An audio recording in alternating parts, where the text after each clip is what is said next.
आज बहुत दुखी हूं। बीजापुर के पत्रकार साथी कह तो रहा हूं, लेकिन छोटे भाई की खबर पढ़ रहा हूं। मुकेश चंद्राकर पिछले 2 दिनों से लापता थे। आज शाम जब खबर आई कि मुकेश चंद्राकर की हत्या हो गई है, मुकेश किस संस्थान में काम करते थे, कितने सालों से काम करते थे, किस पद पर थे, इससे कोई फर्क नहीं पड़ता।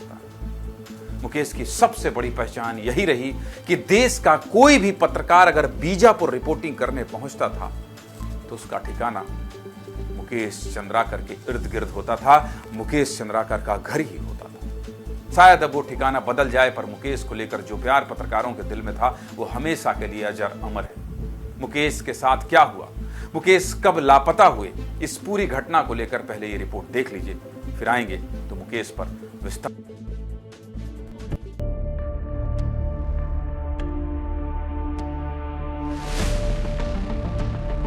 बीजापुर में एक जाबाज पत्रकार मुकेश चंद्राकर की हत्या ने सनसनी मचा दी है।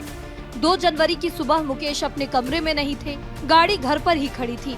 जब मुकेश के भाई युकेश ने फोन किया तो नंबर बंद आ रहा था। अचानक सुबह घर से गायब होना और फोन बंद आना मुकेश के भाई के मन में कई सवाल खड़े कर रहा था। लिहाजा युकेश ने मामले को गंभीरता से लेते हुए अपने साथियों के साथ आसपास मुकेश की तलाश शुरू कर दी। आसपास के लोगों से पूछताछ भी किया, लेकिन मुकेश चंद्राकर के बारे में कोई जानकारी हाथ नहीं लगी। इसके बाद युकेश चंद्राकर ने थाने में अपने भाई की गुमशुदगी की रिपोर्ट दर्ज करवाई। एक निर्भीक युवा और प्रभावशाली पत्रकार का अचानक से गुम हो जाना कई सवाल खड़े कर रहा था।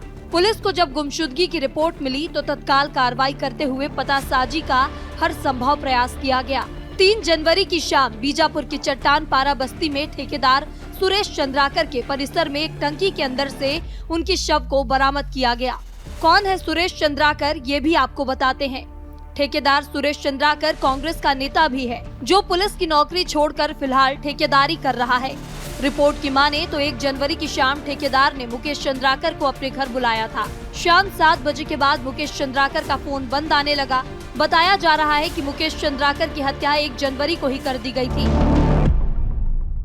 हमने अलग अलग टीम बनाकर उसको ढूंढना शुरू किया और टेक्निकल एंड भी हमने जुटाए, और उसके बाद जो लास्ट लोकेशन था उस पर हमने सर्च करना शुरू किया। आज शाम को करीब 5 बजे करीब हमें ये जानकारी मिली, और हम जो एक टैंक है यहाँ पर जो ऑफिसर देख रहे हैं, वहाँ एक टैंक है, उसमें हमने जेसीबी से खोदा तो उसमें एक हमें शव बरामद हुआ। इसमें हम जाँच कर रहे हैं और जो भी संदेही हैं उनसे भी पूछताछ आगे की जाएगी।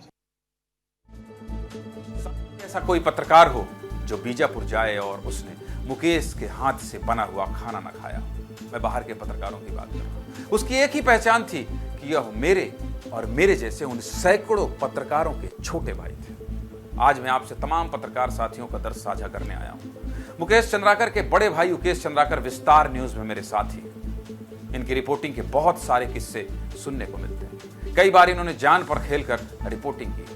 साल 2021 में बड़ी नक्सली मुठभेड़ हुई थी। इस मुठभेड़ में 23 जवान शहीद हो गए थे। इस मुठभेड़ के दौरान नक्सलियों ने एक जवान को कैद कर लिया था। इसकी जानकारी मिलने के बाद जाबाज पत्रकार मुकेश चंद्राकर नक्सलियों के पास गए और आग्रह कर जवान को रिहा कराया। कितने प्रभावशाली रिपोर्टर रहे मुकेश चंद्राकर, ये रिपोर्ट देख लीजिए। मुकेश की शख्सियत को आप खुद समझ जाएंगे।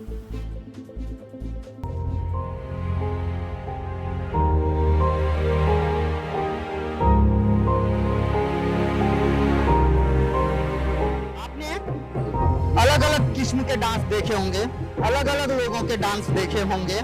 हर मौकों पे, उत्सव पे, त्योहार पे ये देखिए, दरअसल ये डांस माओवादियों द्वारा किया जा रहा है। ये माओवादियों का सीएनएम का कैडर है, यानी कि चेतना नाट्य मंडली।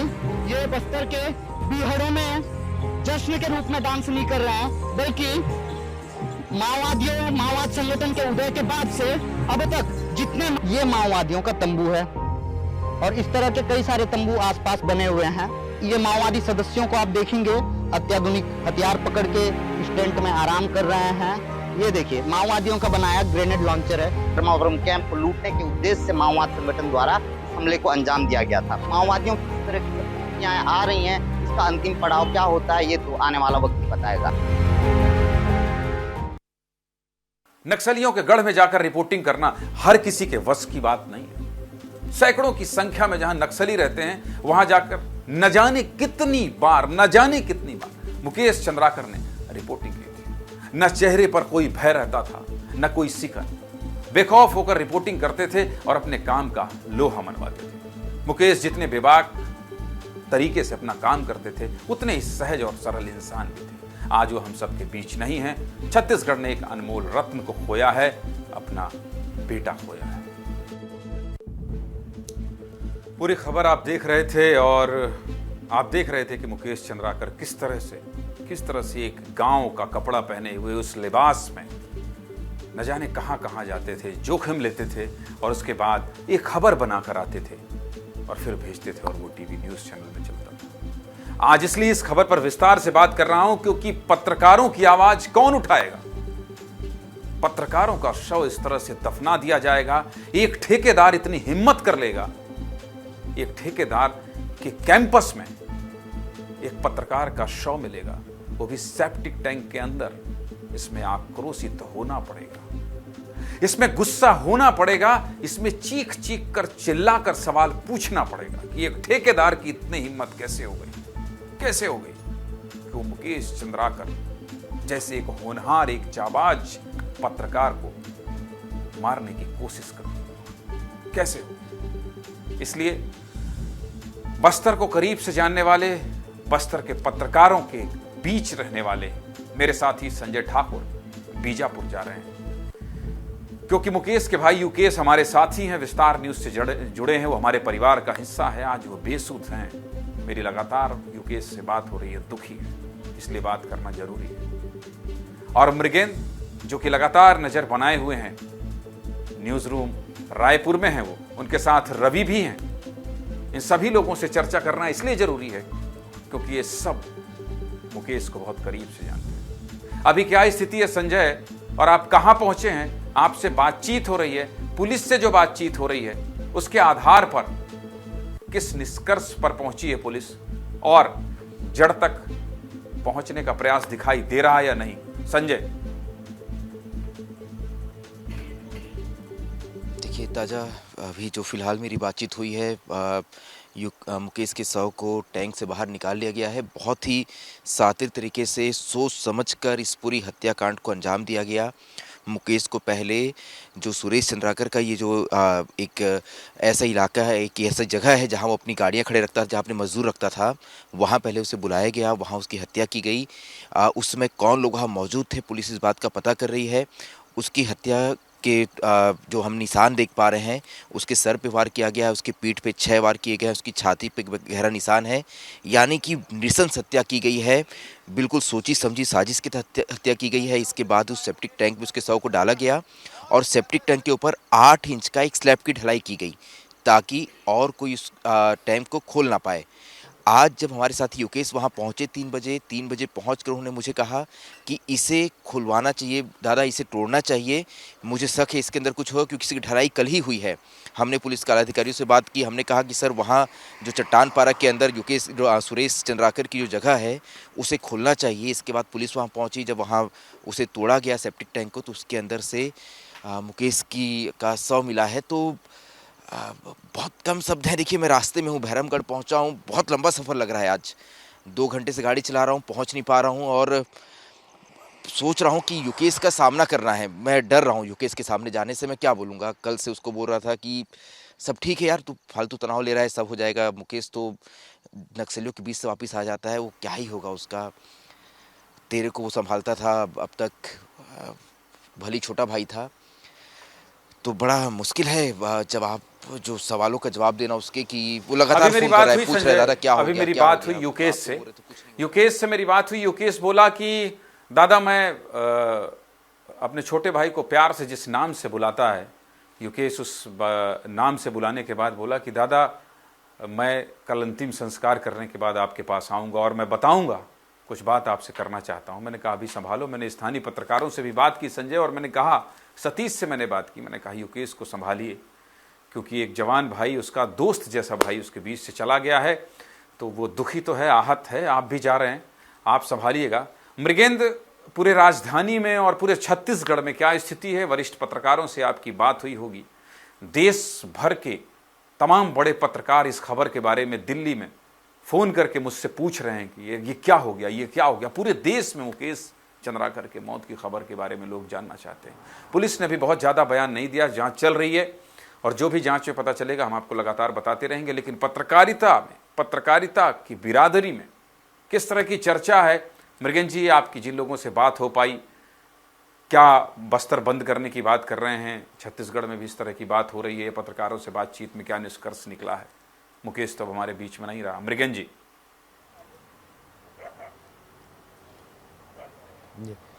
देखिए, छत्तीसगढ़ जो राजधानी रायपुर में पत्रकार बहुत आक्रोशित हैं, दुखी हैं और सभी का यही कहना है कि जो घटना हुई है उसमें जो वास्तविक जिम्मेदार है उस पर कड़ी से कड़ी कार्रवाई होनी चाहिए। पत्रकार साथी रात 9 बजे यहाँ का जो रायपुर का जयस्तंभ चौक है वहाँ पर कैंडल जलाएंगे और विरोध प्रदर्शन करेंगे। इसके साथ ही मेरी कुछ आईपीएस अधिकारियों से, सीनियर आईपीएस अधिकारियों से बातचीत हुई। उन्होंने कहा कि ये तो दृश्यम फिल्म जैसा पूरा कारनामा किया गया है कि एक व्यक्ति की हत्या की जाती है, उसे सेप्टिक टैंक में डाल दिया जाता है और ये माना जाता है कि पुलिस नहीं पहुंच पाएगी। ये बहुत ही खतरनाक प्रैक्टिस है और इस तरह की अगर प्रैक्टिस होती है तो छत्तीसगढ़ के लिए बहुत सोचने की और चिंता की बात है। कुल मिलाकर पुलिस का भी मानना है कि ये जो हुआ है वो बहुत गलत हुआ है, पत्रकारों के साथ इस तरह नहीं होना चाहिए। और जो हमारे पत्रकार साथी हैं, जो प्रेस क्लब के सदस्य हैं, तमाम लोग हैं, वो अब न्याय की बात कर रहे हैं, पत्रकार सुरक्षा की बात कर रहे हैं और उसको लेकर आज जो है कैंडल मार्च किया जाएगा। कल साथी गृह मंत्री के पास जाने की बात कर रहे हैं कि गृह मंत्री विजय शर्मा से मुलाकात की जाएगी और उनको ज्ञापन भी सौंपा जाएगा, दोषियों पर कार्रवाई की मांग की जाएगी। तो कुल मिलाकर यहाँ के जो रायपुर के मूल रूप से पत्रकार हैं वो काफ़ी व्यथित और आक्रोशित भी हैं। मृगेन, मैं आपको रोकूंगा। आप गृह मंत्री विजय शर्मा की बात कर रहे हैं और इसी बीच मैं भी मोबाइल में स्क्रॉल कर रहा था तो मोबाइल में मुख्यमंत्री विष्णुदेव साय का ट्वीट आया है। अभी प्रदेश के मुखिया ने क्या कुछ लिखा है इसके बारे में आपको बता देता हूं। मेरे बगल में स्क्रीन पर आप वो ट्वीट भी देख पाएंगे कि मुख्यमंत्री ने क्या लिखा है और क्या कहा है। मैं आपको पढ़कर भी सुना देता हूं। विष्णुदेव साय छत्तीसगढ़ के मुख्यमंत्री ने लिखा है कि बीजापुर के युवा और समर्पित पत्रकार मुकेश चंद्राकर जी की हत्या का समाचार अत्यंत दुखद और हृदय विदारक है। यह मुख्यमंत्री विष्णुदेव साय कह रहे हैं। मुकेश जी का जाना पत्रकारिता जगत और समाज के लिए एक अपूर्णीय क्षति है। प्रदेश के मुखिया अगर ये बात कह रहे हैं और जो पिछले 3 घंटे से विस्तार न्यूज़ कह रहा है कि मुकेश किस तरह के पत्रकार थे, बहुत बड़ी क्षति बता रहे हैं प्रदेश के मुख्यमंत्री, ये हम लोग बखूबी जानते हैं। आगे क्या लिखते हैं? इस घटना के अपराधी को किसी भी हाल में बख्शा नहीं जाएगा। पत्रकार होने के नाते इस लाइन के बाद मुख्यमंत्री जी मैं आपका बहुत धन्यवाद ज्ञापित करना चाहूँगा कि आपने ये लाइन कही कि कोई बख्शा नहीं जाएगा। अगली लाइन में लिखते हैं मुख्यमंत्री विष्णुदेव साय, अपराधियों को जल्द से जल्द गिरफ्तार कर कड़ी से कड़ी सजा देने के निर्देश मैंने दे दिए हैं, हमने दे दिए हैं। यानी मुख्यमंत्री विष्णुदेव साय, छत्तीसगढ़ के संवेदनशील मुख्यमंत्री ने यह कह दिया है कि जो भी अपराधी है वो बख्शा ना जाए। मुख्यमंत्री विष्णुदेव साय कह रहे हैं। इसके बाद अगली लाइन है, ईश्वर से प्रार्थना है कि दिवंगत आत्मा को अपने श्री चरणों में स्थान दें और शोक संतप्त परिजनों को इस दुख की घड़ी में संबल प्रदान करें। ओम शांति। मुख्यमंत्री विष्णुदेव साय का ये ट्वीट है और अगर प्रदेश के मुखिया कह रहे हैं तो यकीन मानिए हम सभी पत्रकारों को ये यकीन है कि जो भी दोषी होगा, जिसने भी जिस ठेकेदार के प्रांगण से ये शव बरामद हुआ है वो बचेगा नहीं। इसके पीछे जो भी होगा वो बचेगा नहीं। रवि मेरे साथी हैं, रवि बस्तर जाते रहें, मुकेश और युकेश से बात करते रहें। रवि, मुख्यमंत्री ने एक ट्वीट किया है और इसके बाद मैं आपसे यही कहूँगा कि मुकेश के साथ जो आपकी यादें रही हैं उसको आप साझा करिए ताकि लोग आज जान सकें मुकेश इस दुनिया में नहीं है, ताकि जान सकें कि मुकेश किस तरह का सहयोगी पत्रकार था जो दूसरों को भी उतना ही सहयोग करता था। रवि। ज्ञानेंद्र जी, मुकेश भैया हमेशा बोलते थे दादा दादा। मैं उनसे छोटा हूँ बोलता था, फिर भी वो दादा दादा ही बोलते थे और बहुत सारी खबरों पर उनसे बातचीत होती थी और आज कुछ लिखा नहीं जा रहा था, कुछ बोला नहीं जा रहा था। जब एक घटनाक्रम सामने आया सुबह 6:37 में युकेश भैया ने मुझे कॉल किया। उस समय मैं सोया था, फ़ोन नहीं उठा पाया था। उसके बाद जब मुझे जानकारी मिली, बातचीत हुई, तब उस समय से मैं सहम गया था कि ऐसा कैसे हो सकता है। जिससे भी बात कर रहा हूं आज वो सभी भावुक हो रहे हैं, क्योंकि मुकेश को सभी जानते थे, युवा उत्साही एक पत्रकार, उसका भाई युकेश हमारा साथी है। लेकिन संजय, उस ठेकेदार और इस पृष्ठभूमि पर बात करना जरूरी है।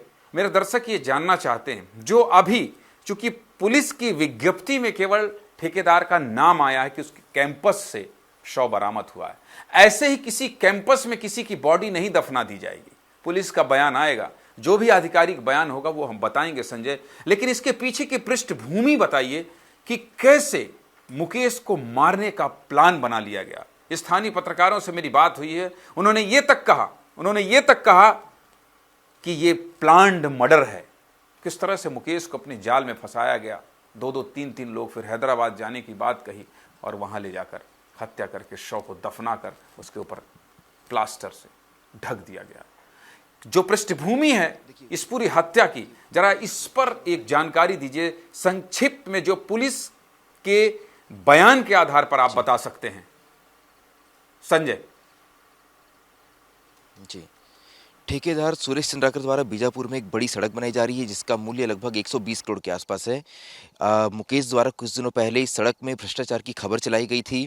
रायपुर के एक पत्रकार साथियों के साथ उन्होंने ये अपनी चैनल में इस खबर को चलाया था, जिसके बाद से प्रशासन ने इस पूरी मामले पे जांच बैठाया। लगातार मुकेश द्वारा इस खबर पे फॉलोअप लिया जा रहा था और अलग अलग जरिए से मुकेश के ऊपर दबाव आ रहा था कि इस मामले को छोड़ दिया जाए, इस मामले पे आगे खबरें ना चलाई जाए।